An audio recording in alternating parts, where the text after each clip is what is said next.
ক্লাসে এসে যে বিষয়টা আলোচনার জন্য এসেছি, তোমাদের দাদারা এসেছেন, সেটা হচ্ছে তোমরা জানো 1 সেপ্টেম্বর থেকে 15 সেপ্টেম্বর পর্যন্ত ভারত সরকারের নির্দেশে আমরা স্বচ্ছতা পক্ষ পালন করছি। এই যে স্বচ্ছতা পক্ষের যে উদ্দেশ্য, সেই উদ্দেশ্যটা তোমরা জানো যে স্বচ্ছতা আমাদের বেঁচে থাকার জন্য সবথেকে জরুরি একটা বিষয়। সুস্থভাবে বেঁচে থাকার জন্য আমাদের পরিবেশটা যদি অসুস্থ হয়ে যায়, তাহলে সেই পরিবেশ থেকে যে রোগ জীবাণুগুলো ছড়াবে, সেই রোগ জীবাণুগুলোই আমাদের কিন্তু বিভিন্ন ঘটবে, আমরা সবাই অসুখে আক্রান্ত হয়ে যাব, তার ফল আমাদেরকেই ভুগতে হবে। তাহলে পরিবেশটাকে নোংরা করছে কে বা কারা? আমরা মানুষ, অসচেতন মানুষ। যারা সচেতন নয় তারাই আমরা পরিবেশটাকে নোংরা করছি। আবার এই নোংরা করার ফলে আমরা সবাই কিন্তু বিভিন্ন রকম অসুখে আক্রান্ত হয়ে যাব। আমাদের জল দূষণ ঘটবে, মাটি দূষণ ঘটবে, বায়ু দূষণ ঘটবে। স্বাভাবিকভাবে ঘটবে কি? জল দূষণ, বায়ু দূষণ, মাটি দূষণ মানে সামগ্রিকভাবে পরিবেশ দূষণ হয়ে যাবে। আর পরিবেশ যখন দূষণ হয়ে যাবে, এই পরিবেশের মধ্যে আমরা যারা আছি, শুধু মানুষ কেন, সমস্ত জীবজন্তু, গাছপালা, তারাও কিন্তু বিপন্ন বোধ করবে।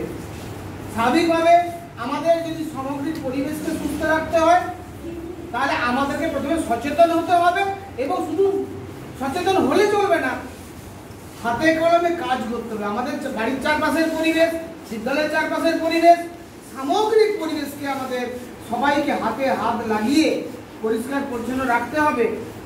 তবেই আমরা পরিবেশটাকে সুন্দর রাখবো, আর পরিবেশ সুন্দর থাকলে আমরাও সুস্থভাবে বাঁচতে পারবো।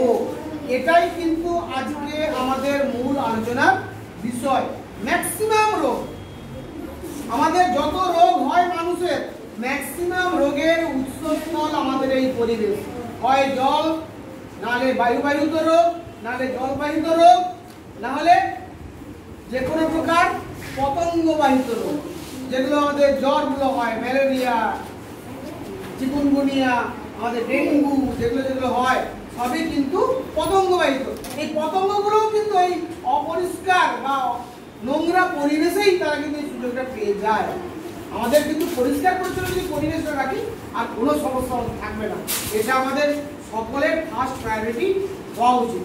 তাহলে তোমরা ছোটরা আজ থেকে পরিবেশ সম্পর্কে শুধু সচেতন হবে না, পরিবেশকে ভালোবাসবে, এমনভাবে ভালোবাসবে যাতে আমরা সবাই একটা সুন্দর পৃথিবী গড়ে তুলব, সুন্দর পরিবেশ গড়ে তুলব, সুন্দর সমাজ গড়ে তুলব, সুস্থ দেহমনের অধিকারী হব, মাথা উঁচু করে বাঁচব। ঠিক আছে? আজকে এই পর্যন্ত। সবাইকে আমার তরফ থেকে আরো একবার স্নেহাশিস জানাই।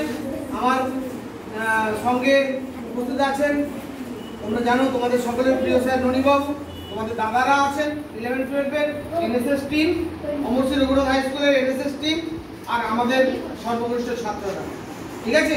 আমরা সবাই পরিবেশের জন্য সবসময় লড়াই করি, পরিবেশকে কোনোভাবেই ক্ষতিগ্রস্ত হতে দেব না, এটাই আমাদের ফার্স্ট প্রায়োরিটি। আজ এই পর্যন্ত। সবাই ভালো।